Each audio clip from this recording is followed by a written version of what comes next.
ఇంట్లో ఆలుగడ్డ మాత్రమే ఉందా? పప్పుచారులోకి సైడ్ డిష్‌గా ఏం తినాలో తెలియట్లేదా? ఉల్లిపాయలు కూడా లేవా? అయినా పర్లేదండి. ఈ సింపుల్ అండ్ టేస్టీ ఆలు ఫ్రైని ఎలా చేయాలో చూసేద్దాం పదండి.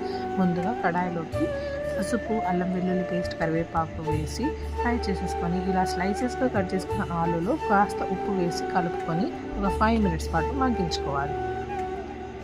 5 మినిట్స్ తర్వాత మన టేస్ట్‌కి తగినంత కారం వేసేసుకొని మళ్ళీ ఇంకోసారి ఆలు మొత్తాన్ని కలుపుకొని 5 మినిట్స్ మూత పెట్టేసుకోవాలి.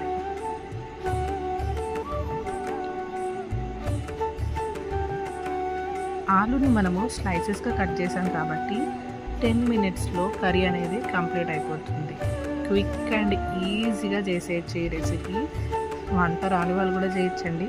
సో ఖచ్చితంగా మీరు కూడా ట్రై చేసి ఎలా ఉందో కామెంట్ చేసి చెప్పండి. Thank you for watching.